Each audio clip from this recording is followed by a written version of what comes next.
வெற்றி துளசி சீரியல்லேருந்து சூப்பரான ப்ரோமோ வந்திருக்கு. நம்ம அதை பற்றி தான் இந்த வீடியோக்குள்ளே நம்ம பார்க்க போகிறோம். நம்ம வீடியோக்குள்ளே போகிறதுக்கு முன்னாடி நம்ம சேனலுக்கு யாரெல்லாம் சப்ஸ்கிரைப் பண்ணலையோ அவங்களாம் சப்ஸ்கிரைப் பண்ணிக்கிடுங்க. பக்கத்தில் உள்ள பெல் பட்டனை கிளிக் பண்ணுங்கள். வாங்க வீடியோக்குள்ளே போகலாம். அஞ்சலி வந்து மகேஷ் கிட்ட இருந்து எனக்கு டைவர்ஸ் வேணும்னு சொல்லிட்டு கோர்ட்டில் வந்து இந்த மாதிரிக்கு வந்து ஒரு மனு கொடுத்துருக்குறாங்க. கோர்ட்லேயே வந்து இதை பற்றி வந்து வாதாடிட்டு இருக்கவும் அப்போ வந்து மகேஷ் வந்து சொல்கிறாங்க, நான் தப்பு பண்ணியிருக்கிறேன், ஆனால் என் பொண்டாட்டியும் பிள்ளையும் பிரிஞ்சு என்னால் இருக்க முடியாது, தயவு செய்து அவளோட என்னை சேர்த்து வச்சுருங்க அப்படின்னு சொல்லிட்டு இருக்கவும் அப்போ நீதிபதியும் வந்து அவங்க பார்த்தோம்னா மகேஷுக்காக தான் அவங்க சொல்லிட்டு இருக்கிறாங்க, இங்கே பாருமா அவர் தப்பு பண்ணியிருக்கலாம், ஆனால் அவர் வந்து மனசு திருந்து இப்போ வந்து உங்க கூட சேர்ந்து வாழணும்னு சொல்லி ஆசைப்படுறாரு, அது மட்டும் இல்லாமல் அவரை வந்து கொஞ்சம் ட்ரீட்மெண்ட் கொடுத்தாலே போகிறோம், அவர் குணமாயிருவாரு அப்படின்னு சொல்லவும் அப்போ அஞ்சலி சொல்றாங்க, இல்லைங்கய்யா அவர் கூட என்னால் சேர்ந்து வாழ முடியாது, நான் சொன்னதெல்லாம் கொஞ்சம் தான், இன்னும் ஏகப்பட்டது இருக்கு அப்படிங்கவும் சரி ஏதாவது நீங்கள் ஆதாரம் வச்சிருக்கீங்களான்னு சொல்லி கேட்டுட்டு இருக்கவும் உடனே வந்து அஞ்சலி உடனே யோசனை பண்ணுறாங்க, ஆமாம் ஆதாரம் இருக்கு அப்படிங்கிறாங்க. என்ன ஆதாரம்னு சொல்லி பார்த்துட்டு இருக்கும்போது அவங்க அஞ்சலி வந்து பார்த்தோம்னா மகேஷ் வந்து தன்னுடைய பாட்டிக்கு இந்த மாதிரிலாம் வந்து துன்புறுத்தினாங்களா அது எல்லாத்தையும் வந்து அவங்க வீடியோ ரெக்கார்டாக எடுத்துச்சிருக்கிறாங்க, அந்த ஆதாரம் என்கிட்ட தான் இருக்கு அப்படின்னு சொல்லிக்கிட்டு துளசிக்கிட்டேயும் வெற்றிக்கிட்டேயும் சொல்லவும் மாமா நீங்கள் போய் லேப்டாப்பில் இருக்குது அது போய் எடுத்துகிட்டு வரீங்களான்னு சொல்லி கேட்கும்போது உடனே வந்து வெற்றியும் சரி அப்படிங்கிறாங்க. அடுத்தது அங்கே பார்த்தோம்னா வந்து மகேஷுக்காக ரகுரன் வராங்க. ரகுரன் அதாவது அவங்க அஞ்சலியோட அண்ணன் தான் வராங்க. அப்போ வந்து ரகுரன் வந்து சொல்லிட்டு இருக்கிறாங்க,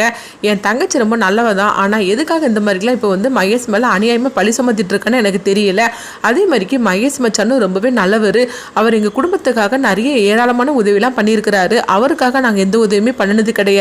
நாங்கள் எதுவுமே செஞ்சது கிடையாது, சொல்ல போனாக்கி என் தங்கச்சிக்கு நாங்கள் எதுவுமே நாங்கள் கொடுத்தது கிடையாது, அவர் தான் வந்து நகை பணம்னு எல்லாமே கொடுத்து அவர் தான் கல்யாணம் பண்ணிக்கிட்டு போனார், அது மட்டும் இல்லாமல் என் தங்கச்சியை ராணி போல் வச்சுருந்தாரு, எங்களுக்கு ஏதாவது ஒரு உதவி செய்யணும்னா ஆளாக வந்து நிற்பார், அது மட்டும் இல்லாமல் யாராலமானவரை வந்து படிக்க வச்சுட்டு இருக்கிறாரு, அவர் ஒரு உயர்ந்த அந்தஸ்துல இருக்கிறாரு அப்படின்னு சொல்லிக்கிட்டு நீதிபதி கிட்ட வந்து ரகு இந்த மாதிரிலாம் சொல்லவும் இதை கேட்டதுமே வந்து அவங்க அஞ்சலி வந்து அதிர்ச்சி அடைகிறாங்க. அண்ணன் நீ என் மேலே இருக்கிற கோவத்தில் நீ இந்த மாதிரிலாம் எனக்கு எதிராக நீ சாட்சி சொல்லிட்டு இருக்கிற அப்படிங்கவும் என்ன அஞ்சலி நான் எதிராக சாட்சி சொல்லிட்டு இருக்கிறேன், நான் சொன்னதில் ஏதாவது பொய்ன்னு ஏதாவது ஒன்று சொல்லு பார்க்கலாம் அப்படிங்கும்போது உடனே வந்து நீதிபதியும் கேட்குறாங்க, என்னம்மா உங்கள் அண்ணன் சொன்னது எல்லாமே உண்மைதானான்னு சொல்லி கேட்கும்போது அவர் சொன்னது எல்லாமே உண்மைதான், ஆனால் அதில் நிறைய வந்து உண்மையெல்லாம் மறைஞ்சிருக்குது, அது எனக்கும் அவருக்கு மட்டும்தான் தெரியும், அது எதுவுமே வந்து எங்கள் அண்ணனுக்கு தெரியாது, அது மட்டும் இல்லாமல் எங்கள் குடும்ப பிரச்சனையில் சில விஷயங்கள் வந்து எனக்கும் எங்கள் அண்ணனுக்கும் வந்து விரோதமாக இருந்துட்டு இருக்குது, அதை இப்போ தனக்கு சாதகமாக பயன்படுத்தி அவர் எனக்கு எதிராக சாட்சி சொல்லிட்டு இருக்கிறாரு, அவர் பேசுறது எதையும் நம்பாதீங்க அப்படிங்கும்போது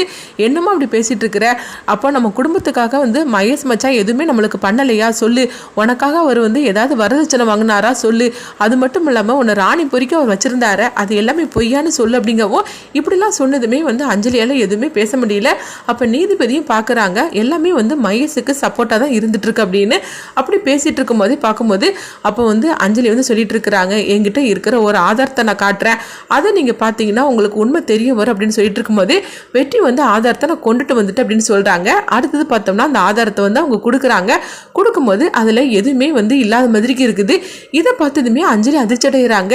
எல்லா ஆதாரமும் நான் இதில் தானே வச்சுருந்தேன், அது எப்படி காணாமல் போச்சு அப்படிங்கும்போது இப்போ நீதிபதி வந்து சொல்கிறாங்க, என்னம்மா எல்லா ஆதாரமும் இதில் தான் இருக்குன்னு சொல்லிட்டு இருந்தேன், ஆனால் இதில் எதுவுமே இல்லை அப்படிங்கும்போது எனக்கு அதுதானே எனக்கு ஒன்றும் புரியல அப்படின்னு அஞ்சலி வந்து அப்படியே வந்து பதறிப்போ நின்றுட்டு இருக்கவும் இதை பார்த்துட்டு மகேஷ் வந்து சந்தோஷப்பட ஆரம்பிச்சிட்டாங்க. இவ்வளவு செஞ்ச நான் இதை மட்டும் செய்ய முடியாதா என்ன அப்படின்னு சொல்லிக்கிட்டு மகேஷ் வந்து சிரிச்சிட்டு இருக்கவோ ஆனாலும் அதை வெளிக்காட்டிக்காம இருக்கிறாங்க. பாத்தீங்களா நீங்களே இப்ப பாத்துக்கிட்டீங்களா உண்மை எதுன்னு, நான் மகேஷ் கூட சேர்ந்து வாழணும், அவன் என்னை என்ன அளவுக்கு கஷ்டப்படுத்தினாலும் பரவாயில்ல, என் மனைவியை என் கூட சேர்த்து வச்சிருங்க அப்படின்னு சொல்லிட்டு இருக்கவும் இது கிட்டதுமே அஞ்சலிக்கு என்ன பண்ணுதுன்னு தெரியல. அப்போ வந்து அஞ்சலிக்காக பேசக்கூடிய லாயர் வந்து கொஞ்சம் டைம் கேட்கவும் சரி உங்களுக்காக நான் வந்து 3 நாள் டைம் கொடுக்குறேன், அதுக்குள்ளே ஏதாவது ஆதாரம் இருந்தால் நீங்கள் காட்டுங்க, அப்படி இல்லைன்னா இவங்க 2 பேருக்கும் டைவர்ஸ் கொடுக்க முடியாது அப்படின்னு சொல்லிடவும் இது கிட்டதுமே அஞ்சலிக்கு என்ன பண்ணுதுன்னு தெரியல. அடுத்தது அங்கே பார்த்தோம்னா வந்து தீபாவை தான் காட்டுறாங்க. அப்போ தீபா வந்து அந்த டேப்லெட்டை போட்டுட்டு இருக்கவும் அப்போ வந்து டேப்லெட் வந்து தீர்ந்த மாதிரிக்கு அவங்க சொல்கிறாங்க, அது தீர்ந்து போச்சுது கொஞ்சம் வாங்கி தர முடியுமா அப்படின்னு துளசிக்கிட்ட கேட்கும்போது உடனே துளசி சொல்கிறாங்க, அதனால என்ன தீபா நான் வாங்கி தரேன் அப்படின்னு சொல்லிட்டு இருக்கவும் அடுத்ததாக பார்த்தோம்னா அந்த டேப்லெட்டை வாங்குறதுக்காக அவங்க வந்து ஹாஸ்பிட்டலுக்கு போகிறாங்க. அப்போ வந்து அவங்க வாங்குறதுக்காக இருக்கும்போது உடனே வந்து கூட இன்னொரு லேடியும் வந்து அதே டேப்லெட்டை வந்து அவங்க வாங்கிட்டு இருக்கிறாங்க. அப்போ உடனே தீபா கேட்டுட்டு இருக்கிறாங்க, உங்கள் உங்களுக்கு குழந்தை இல்லைன்னு சொல்லிக்கிட்டு இந்த டேப்லெட்டை போட்டுட்டு இருக்கிறீங்களா அப்படின்னு கேட்கவும், என்னங்க சொல்லிட்டு இருக்கிறீங்க, எனக்கு குழந்தைங்க இருக்குது, இப்போதைக்கு அடுத்து எனக்கு குழந்தை வேண்டான்னு சொல்லிக்கிட்டு இந்த டேப்லெட்டை நான் போட்டுட்டு இருக்கிறேன் அப்படிங்கவும், இதை கட்டதுமே உடனே வந்து அவங்களுக்கு வந்து சந்தேகம் வர ஆரம்பிச்சிருது. துளசிக்கு என்ன சொல்லிட்டு இருக்கிறாங்க, அந்த டாக்டர் வந்து குழந்தை சீக்கிரமாக பிறக்கணும்னு சொல்லிட்டு தானே இந்த டேப்லெட்டை கொடுத்தாங்க, இந்த அம்மா என்னென்ன இப்படி பேசிட்டு இருக்கிறாங்க அப்படின்னு சொல்லிட்டு உடனே பார்த்தோம்னா அவங்க மெடிக்கலில் போய் அவங்க விசாரிக்கிறாங்க. அம்மா இந்த டேப்லெட்டு எதுக்காக போடக்கூடியது அப்படின்னு கேட்கவும், உடனே வந்து அவங்க சொல்லிட்டு இருக்கிறாங்க, குழந்தைய வந்து இப்போதைக்கு வேண்டான்னு சொல்லி தள்ளி போட்டுறதுக்காக போடக்கூடிய டேப்லெட்டு, இது தினசரியும் போட்டுட்டு வந்தாக்கி குழந்தை பிறக்கவே செய்யாது அப்படின்னு சொல்லவும், இது கிட்டதுமே வந்து அவங்க துளசிக்கு தூக்கி வாரி போடுது. அப்போ ஆக மொத்தத்தில் இந்த மாதிரிக்கு தான் வந்து நடந்துகிட்டு இருக்குதா, இதனால தான் தீபாவுக்கு குழந்தை பிறக்கலையா, அப்போ தீபா மேலேயும் சரி கேசவன் மேலேயும் சரி எந்த வித தப்பும் கிடையாது, அவங்க ரெண்டருமே நல்லா தான் இருந்துட்டு இருக்கிறாங்க, இந்த டேப்லெட் போடுறதுனால தான் அவளுக்கு குழந்தை இல்லாமல் இருந்துட்டு இருக்குது, அப்போ இந்த டாக்டர் வந்து பொய் சொல்லி இந்த டேப்லெட்டை நம்மளுக்கு எழுதி கொடுத்துருக்குறாங்க அப்படின்னு சொல்லிட்டு நேராக பார்த்தோம்னா துளசி வந்து அந்த டாக்டரை போய் பார்க்குறாங்க. பார்த்ததுமே அவங்க தீபாவோட ரிப்போர்ட் அந்த டேப்லெட் எல்லாத்தையுமே எடுத்து காட்டுறாங்க. ஆமா தீபாவுக்கு சீக்கிரமா குழந்தை பிறந்துருமா நீங்க எழுதி கொடுத்த டேப்லெட்லன்னு சொல்லி கேட்கும்போது, ஆமா மேடம் அதுக்காக தானே இந்த டேப்லெட் நான் எழுதி கொடுத்துருக்கிறேன், அவங்களுக்கு சீக்கிரமாவே குழந்தை பிறந்துரும் அப்படிங்கிறாங்க.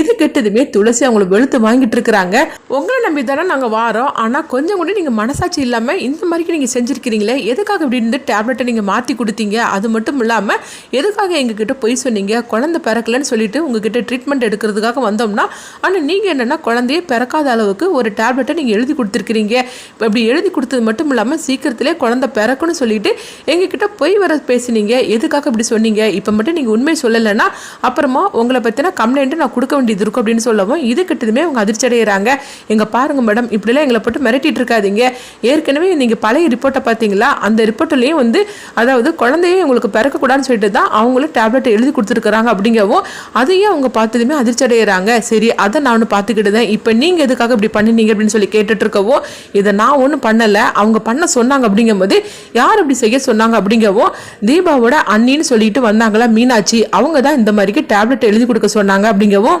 இது கேட்டதுமே வந்து அப்படி துளசி அதிர்ச்சியோடு இருக்கிறாங்க. என்னங்க சொல்லிட்டு இருக்கிறீங்க அப்படிங்கும்போது, ஆமாம் அவங்க என்ன காரணத்துக்காக இப்படிலாம் பண்ணாங்கன்னு எனக்கு தெரியாது, ஆனால் அவங்க தான் இந்த மாதிரிக்கு செய்ய சொன்னாங்க, நானும் பணத்துக்கு ஆசைப்பட்டு இந்த மாதிரிக்கு தப்பு பண்ணிட்டேன், என்னை மன்னிச்சிருங்க, ஆனால் தயவு செய்து அதுக்காக வந்து நீங்கள் நம்மளை வந்து கம்ப்ளைண்ட்லாம் கொடுத்துடாதீங்க, அப்படி கொடுத்தீங்கன்னா எனக்கும் சரி இந்த ஹாஸ்பிட்டல் சரி ரொம்பவே கெட்ட பேர் ஆயிரும், தயவு செய்து நான் பண்ணினது தப்பு தான், என்னை மன்னிச்சிருங்க, ஆனால் அதுக்காக வந்து நீங்கள் நம்மளை கம்ப்ளைண்ட் கொடுத்துடாதீங்க அப்படின்னு சொல்லிக்கிட்டு அவங்க துளசிக்கிட்ட இந்த மாதிரி கெஞ்சவும், உடனே துளசியும் வந்து அவங்கள திட்டிக்கிட்டு போகிறாங்க.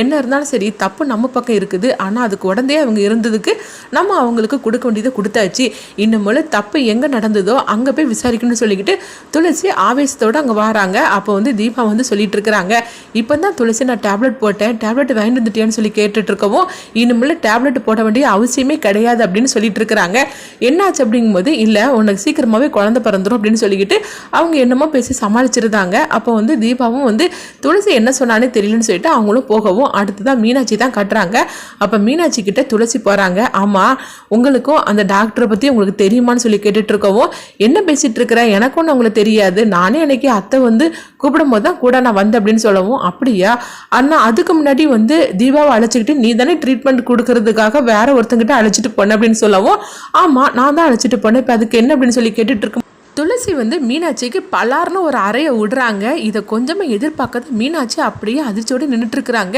இப்போ என்னை எதுக்காக அடித்தேன், இப்போமே நான் அத்தைக்கிட்ட சொன்னோம்னா என்ன நடக்கும்னு தெரியுமா அப்படிங்கும்போது, இப்போ நான் உன்னை பற்றி அத்தைக்கிட்ட சொன்னோம்னா என்ன நடக்கும்னு தெரியுமா, உன்னை வீட்டை விட்டே அடுத்த நிமிஷமே யோசிக்காமல் அனுப்பி வச்சுருவாங்க அப்படிங்கவும், என்ன சொல்லிட்டு இருக்கிற அப்படிங்கும்போது, இந்த குடும்பத்துக்கு ஒரு வாரிசு வரக்கூடாதுன்னு சொல்லிக்கிட்டு நீ இந்த மாதிரிலாம் நீ செஞ்சுருக்கிறீங்களா, நீ இப்போ என்கிட்ட கையங்குளமாக சிக்கிக்கிட்ட அப்படின்னு சொல்லவும், இதை கேட்டதுமே வந்து மீனாட்சி அப்படியே பதறிப்போ நின்றுட்டு இருக்கிறாங்க. அப்போ வந்து துளசி சொல்றாங்க, தீபாவுக்கு குழந்தை பிறக்கக்கூடாதுன்னு சொல்லிட்டு எதுக்காக இந்த மாதிரிலாம் நீ செஞ்சிருக்கிற, உண்மையை சொல்லு, உனக்கு அந்த குடும்பத்துக்கு என்ன சம்பந்தம்னு உண்மையை சொல்லு, எதுக்காக இப்படி பண்ணிட்டு இருக்கிற அப்படின்னு கேட்கவும், மீனாட்சி போய் அப்படியே திணறி போய் நின்றுட்டு இருக்கிறாங்க. அடுத்ததான் என்ன நடக்க போகுதுன்னு பார்க்க